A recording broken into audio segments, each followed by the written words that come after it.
మన VVIT university, absolute discipline, absolute education.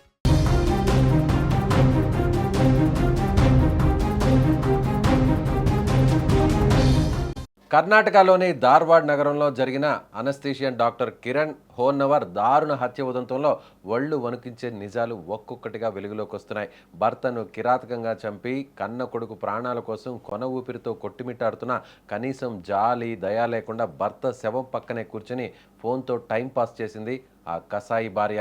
Doctor Kiran హత్య కేసులో వెలుగులోకి వచ్చిన సంచలన విషయాలు పోలీసులను సైతం భయాందోళనకు గురిచేస్తున్నాయి. సాధారణంగా ఎవరైనా హత్య చేసిన తర్వాత భయంతో వణికిపోతారు లేదా అక్కడి నుంచి పారిపోవడానికి ప్రయత్నిస్తారు. కానీ నేత్ర వైద్యురాలైన నిందితురాలు ప్రియాంక ప్రవర్తన చూసి దర్యాప్తు అధికారులే బిత్తరపోయారు. పడగదిలో భర్త కిరణ్ రక్తపు మడుగులో శవమై పడి ఉన్నాడు. పక్కనే 8 ఏళ్ల కొడుకు నిహిత్ కత్తిపోట్లతో ప్రాణాల కోసం కొట్టిమిట్టాడుతున్నాడు. కానీ ప్రియాంక మాత్రం అదే బెడ్పై కూర్చొని ఏమీ ఎరగనట్లు గంటల తరబడి మొబైల్ ఫోన్ స్క్రోల్ చేస్తూ కాలక్షేపం చేసింది. పోలీసులు తలుపులు బద్దలు కొట్టుకొని లోపలికి వెళ్లేసరికి కూడా ఆమె ఫోన్ చూస్తూనే ఉండడం సంచలనం రేపుతోంది. అసలు ఆ రాత్రి ఏం జరిగిందనే కోణంలో పోలీసులు విచారించగా వీస్తూ పోయే నిజాలు తెలిసాయి. భర్తతో జరిగిన చిన్నపాటి గొడవను మనసులో పెట్టుకున్న ప్రియాంక వారు గాఢ నిద్రలోకి జారుకునే వరకు వేచి చూసింది. అర్ధరాత్రి దాటిన తర్వాత భర్త కొడుకు నిద్రపోతుండగా విచక్షణ రహితంగా కత్తితో వారిపై దాడి చేసింది. కిరణ్ నిద్రలోనే ప్రాణాలు కోల్పోగా చిన్నారి నిహిత్ గట్టిగా కేకలు వేయడంతో విషయం బయటపడింది. ఇక హత్యకు పాల్పడిన తర్వాత పోలీసులకు దొరికిపోతాననే భయంతో ప్రియాంక మరో హైడ్రామాకు తెరలేపింది. బెడ్రూమ్లోనే ఉన్న భారీ మోతాదులో ఉన్న ఇన్సులిన్ ఇంజెక్షన్ను తనకు తానుగా ఇచ్చుకొని బలవన్ మరణానికి ప్రయత్నించింది. దీనివల్ల ఆమె శరీరంలో షుగర్ లెవెల్స్ పడిపోయి స్పృహ తప్పిన స్థితికి చేరుకుంది. ప్రస్తుతం ఆమె హాస్పిటల్లో చికిత్స పొందుతుంది.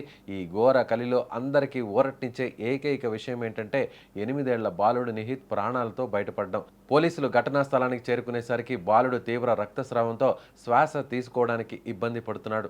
అధికారులు సమయస్ఫూర్తితో స్పందించి తక్షణమే హాస్పిటల్కి తరలించడంతో ప్రస్తుతం ఆ చిన్నారి కోలుకొని క్షేమంగా ఉన్నట్లు Hubballi Dharwad police commissioner N Shashikumar ప్రకటించారు. అయితే నిందితురాలు ప్రియాంక కూడా ఒక ఉన్నత చదువు చదివిన వైద్యురాలే అయినప్పటికీ ఒక సుశిక్షితురాలైన డాక్టర్ ఇలాంటి ఘాతుకానికి ఎందుకు ఒడికట్టిందనేది ఇంకా మిస్టరీగానే ఉంది. కుటుంబ కలహాలే కారణమని ప్రాథమికంగా భావిస్తున్నప్పటికీ ఇంతటి తీవ్రస్థాయి ద్వేషం వెనుకున్న అసలు కారణాలు ఏంటనేది పోలీసులకు సైతం అంతు చిక్కడం లేదు.